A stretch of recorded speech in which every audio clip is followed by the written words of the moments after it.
This is Your Crisis Coach with Scott H. Silverman and Fred Carroll. Honest talk. For real issues with real solutions, where we talk about the hard to talk about. Here is your host, Fred Carroll.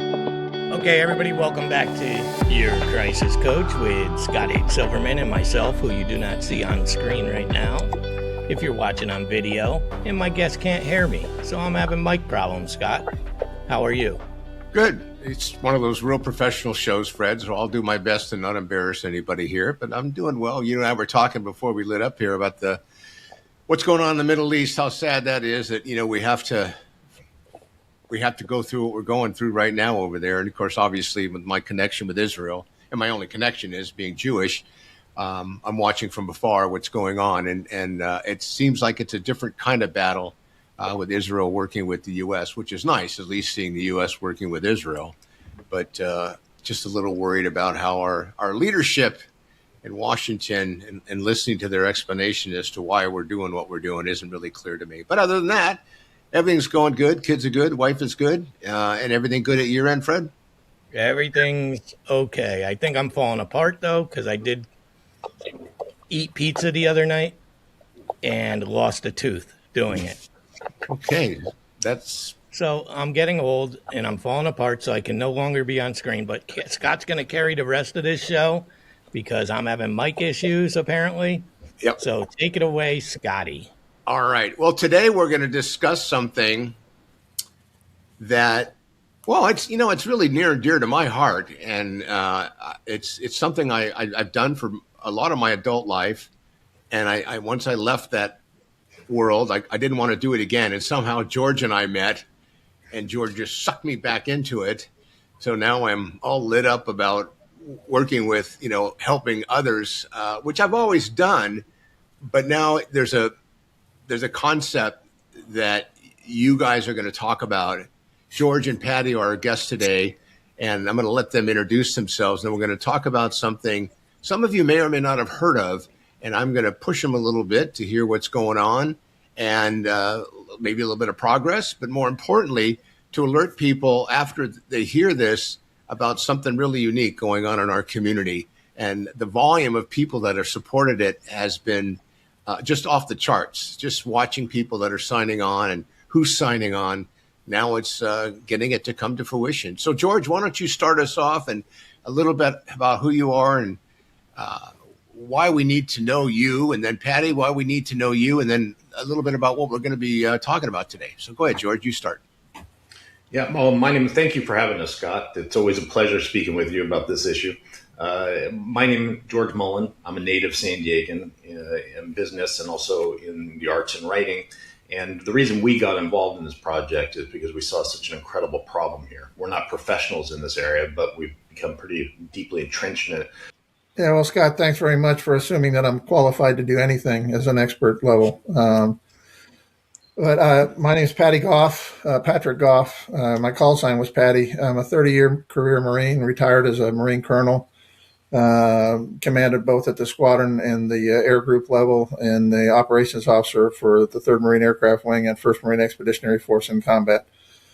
I transitioned from the Marine Corps to the business sector. I was executive director for Orange County Transportation Authority for 6 years, then became chief operating officer for an aerospace company in Poway, and then subsequently took over as CEO of that aerospace company until I was medically forced to retire. And I got better. So about that same time, I got introduced to George through a weird set of circumstances. George and I are still scratching our head about that one. But I came aboard as an advocate for Sunbreak Ranch after I found out more about it. And then a little less than a year ago, George and the board asked me if I'd come on board and become the CEO of Sunbreak and help us get from where we were to where we are and where we plan on being in the future. That's great. Okay, George, before I let you go, I'm going to just real quick, a pre-qualification. I've been working with homeless reduction, homeless recidivation, homeless eradication for decades. And I had a program that I believe clearly show that there are ways to reduce homelessness, not only from a recidivism reduction perspective, but also from a prevention perspective. And I've watched homelessness go from around 2,500 homeless people to north of 10,000 now. And we're not even sure if that number is true or not. It's not getting better. It's always gotten worse, unfortunately. And I don't mean to say that in a negative way, but it is a negative outcome if you think about how many billions of dollars we've thrown at this issue. And we continue, there's a definition of insanity. You keep doing what you've always done, you're going to get what you've always got. And one of the things that attracted me to George and the idea behind Sunbreak is conceptually, whether it be through frustration, expertise, talking to other experts, maybe realizing that you're not the cure, but you could drive people that have solutions and bring them together. So I'm on board. I haven't formally said I'm on board because I'm not listed yet, but I want to stay quiet about that until the time is right and you tell me you need me there. But I'm so excited about the concept and about the platform that you're going to hear about today. And the reason is, if put together, it can create systemic change. And again, I've been talking to people about this for decades, going back probably to probably 89. And it hasn't worked. And I've listened to people and I've tried to be part of systemic change, and it's hard. So when you hear today about what George is going to talk about and Patty, I want you to think hard that I think not only they're onto something, but we really need to give this a try. We've tried a bunch of stupid things over the years and it hasn't worked, and we keep trying. And then when we get done trying, everybody wants to study again. And I think we're done studying. I think we have an idea, and there's an idea here. So with that, George, make us all get very excited about what you've got going on and share with us what Sunbreak Ranch has in mind. Well, it'll be an honor, Scott. And Scott, you're a true expert and professional in understanding homelessness and a lot of the issues behind it. If we're an expert anywhere, it's in common sense solutions. And that's really where we're coming at it. And what Sunbreak Ranch is and what we intend to do is to end street homelessness as we know it. And everyone will say, well, we're never going to solve homelessness. And we agree, homelessness is always going to exist. However, street homelessness doesn't have to. And with the setup of Sunbreak Ranch, which was basically a large regional triage center, that would be one in each region. San Diego should have one large regional Sunbreak Ranch, which would be the triage. Just like in wartime, in a battle, there can be soldiers littered over the field that are wounded. You don't just send them off to a hotel or give them a meal on the street and wash your hands and think that's good. You bring them to a triage. You figure out what's going on with them. It's a safe, clean, healthy place where they can feel secure, where all homeless will be welcome. And it's not meant to be permanent. It's meant to be a temporary location. Patty, you want to pick it up? Yeah. The unique thing about Sunbreak Ranch is that it's the first phase in a continuum of care philosophy. So we're looking at a portion of that continuum of care that's often overlooked, and that is trying to figure out the root cause of what the end result of which was how did somebody end up on the street in the first place. And there could be, Scott, you're well more versed in this than I am, but there could be a myriad different reasons why somebody ends up on the street, and some of them are transitory, can be corrected fairly quickly. Others are significantly more involved and involve substance abuse, psychoses, and those types of things.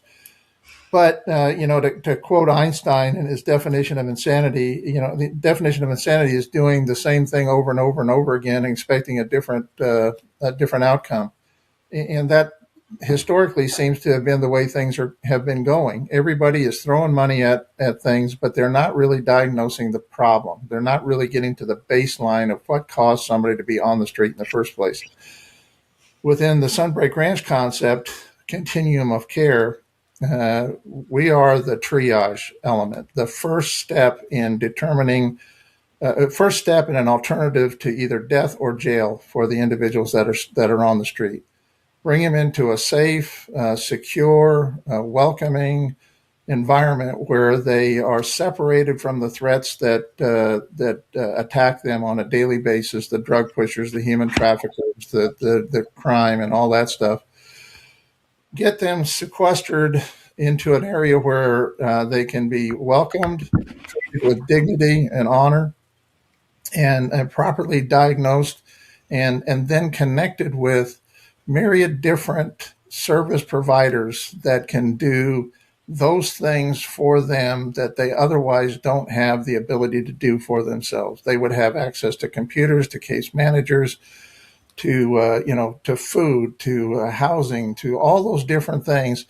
And just like in combat, when we triage the wounded, it's not the end result. It's the initial diagnosis, and then figuring out what we're going to do with an individual, and then pass them on to the specialists at a point. Sunbreak Ranch is temporary. It's not a permanent housing facility.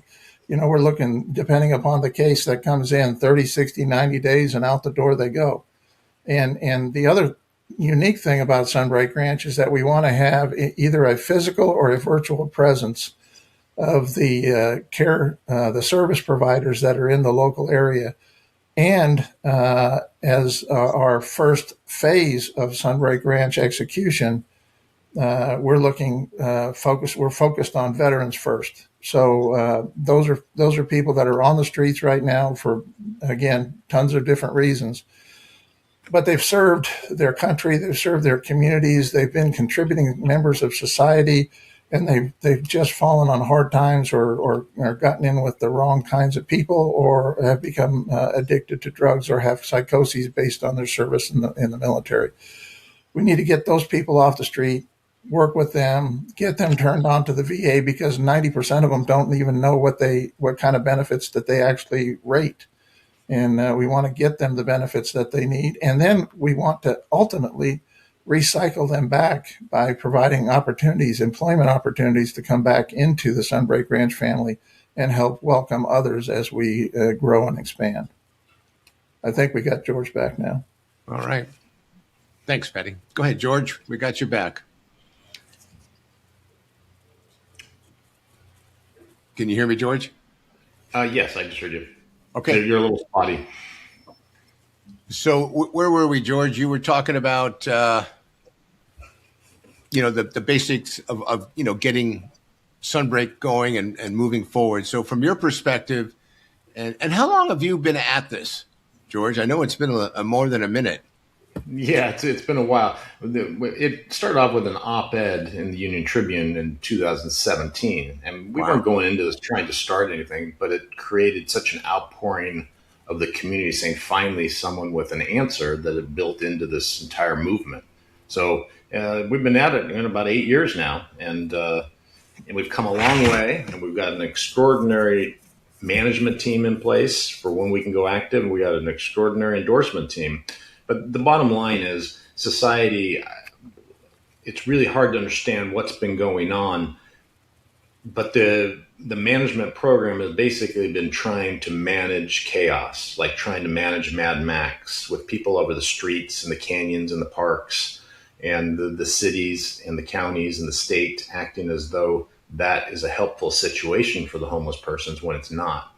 And that's why the one large triage in each region that will be a clean, healthy, safe, secure place for all the homeless to be, as a temporary thing, to come in with beds, medical tents, mess halls, the whole 9 yards. But it's got to be clean, healthy, safe, and secure and safe. And then all the homeless service providers will be on site, and then each person will be working on trying to move them forward to transitional living in downtown El Cajon, Oceanside, or wherever it may be, or go to detox, to get people on the road and the pathway back to recovery, instead of this chaos that we just continue to try and manage. And it's detrimental for everyone. The homeless persons live in terrible conditions, surrounded by drug dealers, sex predators, cartel members, gang members, just mean-spirited people Plus, they can't sleep at all, so you're a walking zombie after a couple of nights on the street. This is a place where people can start, hopefully, you take a deep breath and start turning their lives around and have all the services and people there to help get them on that path. Importantly, once we're able to do this, and this is a voluntary thing for all the homeless persons to come to, but once we are up and running and have availability for all, then we can return to the strict rule of law on all of our streets, canyons, and public parks, which we all know is the key linchpin to a civil society. And we've been letting that go. We're not helping our homeless brothers and sisters, and we're not helping the residents and the business owners in the city. Everyone loses. And this has become a disaster through much of the country. And Sunbreak San Diego, we intend to be the pilot program, if you will, improve the Sunbreak concept. And once we prove it, everyone's going to want to replicate it. We get emails from all over the country asking what's going on with our program. So once we prove this is a successful concept, because it's common sense, it isn't rocket science, then we want to immediately probably open 2 Sunbreak ranches in Los Angeles to help Los Angeles begin preparing for the 2028 Olympics. So we're getting, time is running out now, and we need to get launched. Does that answer your question, Scott? Yeah, I have a lot of questions, George. And I'm excited about the opportunity. So tell me, where does it stand right now? What does it look like right now? What does it appear to be ready for the beginning, if you will, to start putting pieces together to, qualify and quantify what we need to do to start, getting people, into a component of starting with people. And we know it's going to be, basic at first and simple to try to get it going. But what is it you all need right now that's really going to get things started, or, and getting it going? The big problem has been our local political leadership and state political leadership, which aren't really buying into the concept. They were going on with business as usual. And as we've all heard, California spent somewhere around $25 billion on homelessness over the past 5 years, and the numbers have exploded, and they can't even account for the money. So things are in a bad state in terms of actually trying to fix the problem. So we've advanced to the federal government, and we think we're going to need full federal government buy-in to prove out this concept. And the most important thing we're going to need is a large piece of land that will be for Sunbreak Ranch San Diego. And we have the perfect site in some of the empty east lands, east of Highway 15 on the Miramar Air Station, Marine Corps Air Station. It's a perfect piece of land, unused, and we're going to need a federal executive order to initiate getting that. That's the big piece that we need. And we're working on that. And we've had a lot of high-level meetings. When we get there, that remains to be seen. But that's the key component we need. Patty, would you like to chime in on that? Yeah, one of the things, Scott, that we tried to work at the low levels and matriculate upwards throughout the various bureaucracies in local, state, and federal government, and that was that was frustrating, and it really led to nowhere. So we adopted the top-down approach and went very high. And one of the key individuals that is a huge supporter of the Sunbreak Ranch concept and what we're trying to do is Dr. Ben Carson, the former HUD secretary. Dr. Carson has gotten us in touch with Scott Turner, who is the current Housing and Urban Development secretary. And we actually had a very lengthy meeting with him in person in Washington, D.C. on the 12th of December, most recently here. From that, we have been in contact with the White House staff, the director for policy for the White House. We've also been in touch with the director of policy and the chief of staff for the vice president of the United States. And in fact, on Thursday, we're having a meeting with them again, a virtual meeting this time. And so everybody at the very highest levels is very, very interested in what we're trying to do. our sense of urgency is like immediate, and everybody else's sense of urgency, even with those who are very, very sympathetic and supportive of us, is not where we think it should be. We're seeing people dying on the streets right now every day. We're seeing the problem get worse and worse and worse, and we're seeing ineffective solutions being proposed by other people that just continue to want to perpetuate the problem rather than actually find a viable solution for it. So a lot of progress has been made, a lot of progress yet to be made, but we're moving in the right direction. Let me add one thing, Patty. Scott, as you know, Sunbreak Ranch remains a strictly nonpartisan effort. We want the support of everyone, left, right, middle, doesn't matter. So, and people need to keep that in mind that, again, nonpartisan, we want everyone's buy-in. And we had been reaching out to the Biden administration as well, but we never got any traction with them. But we are getting traction with the current administration. And I do think the people at HUD and HHS, I think they want to solve this problem. And it is doable. And when we say we intend to end street homelessness, we intend to do that. And it is doable, but we have to prove the concept. And San Diego is the perfect location to prove it out. And once it's proven, every city will be able to just copy us and replicate it, and they'll demand it once they have the solution. Have you experienced anybody who's saying, oh, we don't want to do this, or this doesn't make sense, or you guys need to, come up with a different idea? But it seems like it does, and you obviously you know better more than I do. But who would be against something like this? I mean, it doesn't make sense. That why would they not want to give this a chance? Because clearly, after all this years, I know organizations they've been at this 30 years, and in my opinion, some people, it's time for them to kind of surrender and move on, or be open to take suggestions from people who really understand what might really help create some change. Because if we don't do what we need to do and really make some sort of a commitment and create systemic change, we'll be talking about this for years, and there'll be 15,000 people, and cost of housing is not going to go down, and people don't care right now. They walk around and they kind of step over people and ignore the fact that people are calm, they're asleep, or they're under the influence, or they ignore it. They just step over them, and we're not moving the needle here. So, is there anyone that's getting in front of you and creating problems around it, or not being supporting?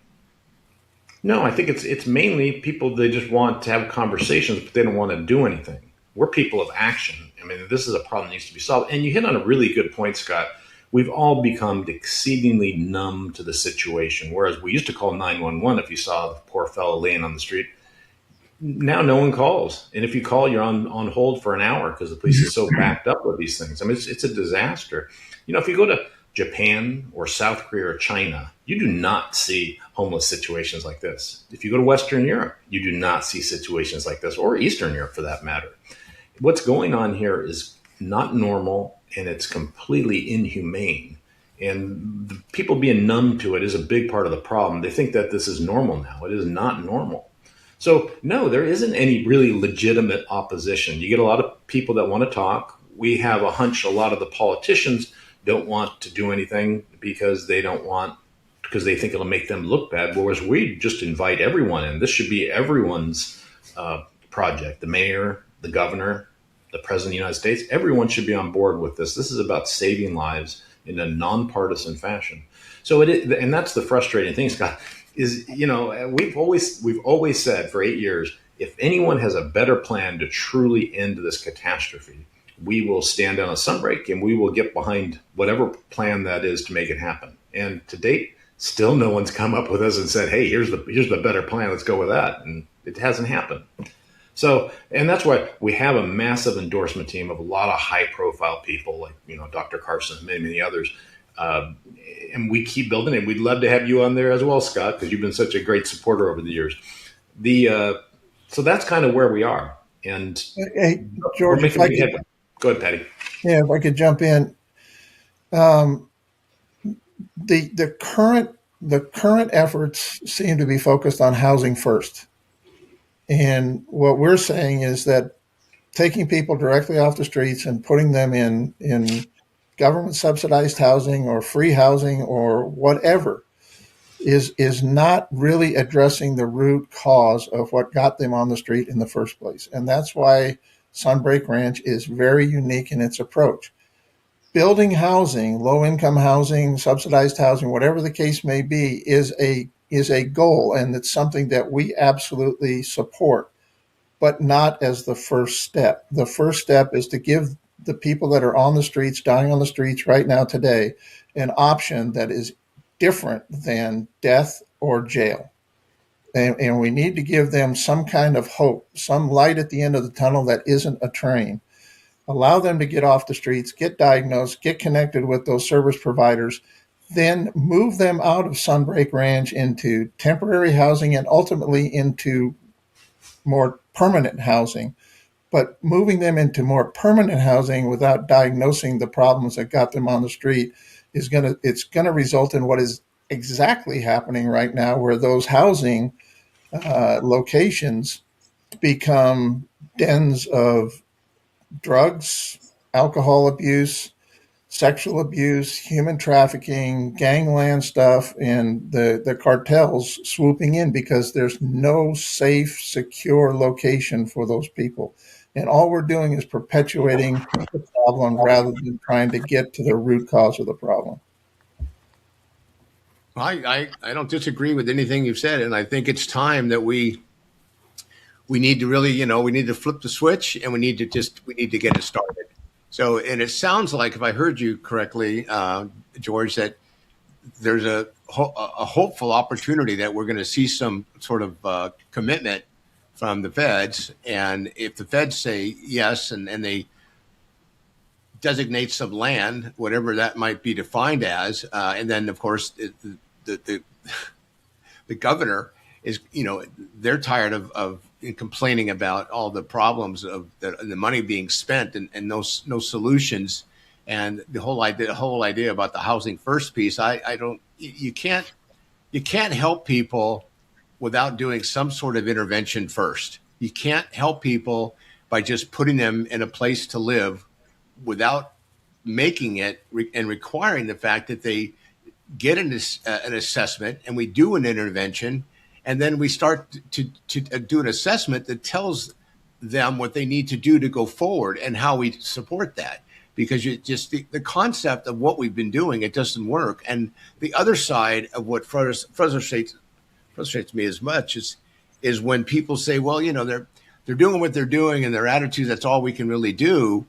But the problem that are in that position, and they have $20-30 million budgets, but they're not solving the problem. Meaning, when someone says, well, we help 300 people every year. Well, if it's the same 300 people, then we're not really solving problems. And at the end of the day, we really need to find ways to hold people accountable. And if the outcomes of what they're trying to do isn't working, they need to either shift their position, or they need to back up and get out of the way. And that's going to hurt a few people, but in my opinion, that needs to be done. And when someone says, well, I've been doing this for 10, 15, 20 years, and things are getting worse. Well, if that's their opinion and that's the way they're living, then you do something else. Maybe it's time for you to do something else. So I'm hopeful that we're going to see change. And obviously, once some physical place where we can get people going. And I agree with you, Patty, that, it's not going to be, you're not going to come here and you're going to live here for the next 4 or 5 years. The intake, the assessment is going to be there. And there's a ton of people, in my opinion, that are capable. They have the skill sets. They just need some stabilization, and they need some sort of support, and they have to be evaluated. And then we get them, the support that we can, and then they become sustainable in their own path. And then those who have a greater need may have to have, support on a 24-hour basis, 7 days a week. But if you can split that, you can get them back to work. Because there's a lot of people that really, they have the ability to go to work, but why should they if nobody makes them. And, and with Prop 36 this year, and, and putting people under arrest or getting some help. And that was supposed to be a big change last year, and they never got the funding for that, which is crazy. So there's a combination of prevention and also support. And also, if somebody's violating the law, then you know what? They're going to have to be be to a point where they're going to get no choice. They either get involved or they're going to get arrested or they can move on somewhere else. Because in many ways, we're enabling a lot of the homeless individuals. And I think it's time that we just stop doing it. And I agree with you. You do what you've always done, you get what you've always gotten. It's really, really time to get that change going. So let me ask you, George, if you had a magic wand, what would you do? What would I do in terms of executing Sunbreak Ranch?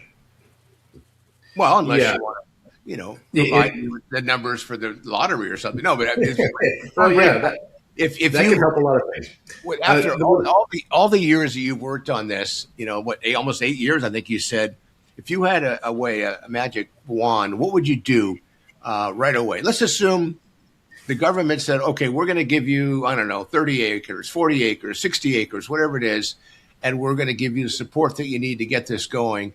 And now we need you to tell us what it is you need from us to execute and get it going. If you had a magic wand, what would you want to do? Let me say one thing and then I'll address that, Scott. When you're making a very good point about the money spent and how we're going about this. The problem is that California, the cities, San Diego, they're trying to manage chaos, not solve the problem. And that's that's the crux of the problem. Government in general measures its success by how much more money they threw at something. They don't measure it by actually success of people off the street.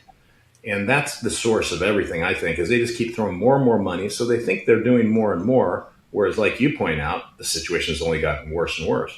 Now, if I could wave a wand and make happen what we want, it would be a couple of things. It would be a presidential executive order declaring a homeless emergency, either in the San Diego region or on the West Coast. A second executive order citing 500 acres of Miramar to be set up as Sunbreak Ranch immediately, with sending in the Marines and or Seabees to build out that site like a forward military base so that we can get active ASAP.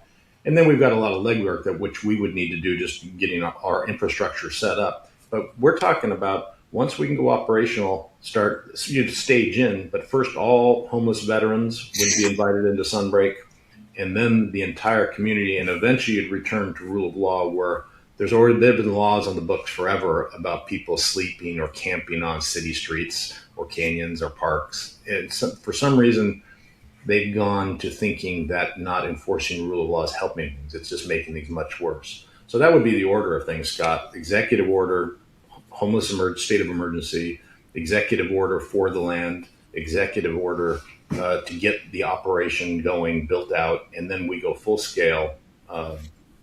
And I think it can move very fast once we get up and running. Patty, you want to chime in anything in there on the dream? Yeah. Kind of backtracking a little bit here. Unfortunately, we've normalized homelessness to the point where it actually has become an industry in and unto itself. And within the industry, nobody's really treating it like it is a business. They've established the wrong key performance indicators of success. And like George said, and Scott, you said it, the numbers are insufficient. It's either how much money have we thrown at it and then watch the situation get worse, or how many people have we gotten off the street, and all we've really done is just, we're playing the game of Where's Waldo. We move them someplace different for a period of time and clean things up and make it look pretty, and then another area has problems. And so we're I think, and I think I can speak for George, the real goal, and like you said at the start of this, Scott, is reduced recidivism. So if we can get people off the street permanently and make them return them to being contributing members of society in whatever manner that means, whether it's employment, being able to live on their own, or get the treatment that they need in order to be able to lead more normal lives, whatever normal is. Reduction in recidivism is really the only credible KPI that's worth talking about. And the other thing, there's a lot of folks out there, and you asked a question earlier about where we're receiving resistance from.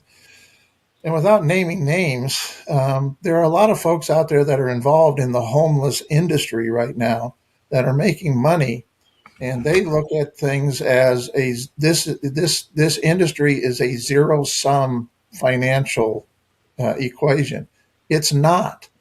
They think that if Sunbreak Ranch gets X million dollars to stand up, well, then that's X million dollars that they're not going to have a share in, and their goals, their missions, whatever, are going to be threatened by that. We are not. We at Sunbreak Ranch are not a threat to anybody who's a credible service provider today. In fact, Sunbreak Ranch will be a facilitator of getting people off the streets, treated, and referred to those credible service providers throughout the region, throughout the country, that can help those people return to normal lives. So I think if I had the magic wand, I would say let's get everybody rowing in the same direction as a team with a common purpose to reduce recidivism and stop playing, rice bowl politics of looking over everybody's shoulders saying, what do they have? What do they have? How can I get more? It's not about the greed for financial worth here. It's about taking care of other human beings and doing it in the most efficient and effective manner possible. And Sunbreak Ranch is definitely the first step in that continuum of care. Well said, Patty. Thank you. That saying, lead, follower, get out of the way. And I think we need to do that. So I really appreciate both of you sharing your experience with this. And I'm very confident.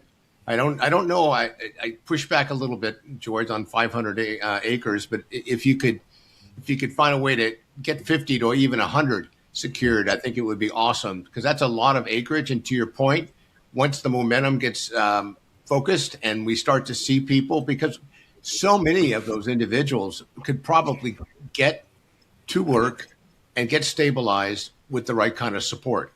And, I've done enough different things over the years that there are people who are providing services for the homeless that it's for them. Keeping going is what they think they need and want to do. And in many ways, they prevent solutions because they think that it's a great business for them. It's the homeless industry, and it's people who are not doing anything to fix the problem because they think that they stay busy and they employ lots of people. And at the end of the day, it doesn't really help, in my opinion. So anyway, but we're gonna wrap it up. I want to thank you very much for being here today, and I hope that we continue, and know you can count on me. And if there's anything you feel I can do to kick some doors in and knock over some, break through some windows, throw some bricks through the window, you let me know. And I'm real excited about it. I really appreciate the hard work you guys keep doing. And I know Patty says he's retired, but my sense is he's really involved. And I know, George, you have another full-time, piece that you do in your real time as well. So thank you guys very much. And I want to thank everybody for being part of the podcast today. And I want to say thank you very much on behalf of myself, your crisis coach, signing off. And Fred, sorry we couldn't hear you today. And if no one's told you they love you today, we have. And if you need to, call me anytime, 619-993-2738. Thank you for listening to Your Crisis Coach with Scott H. Silverman and Fred Carroll. Until next time, stay safe, be kind, be smart,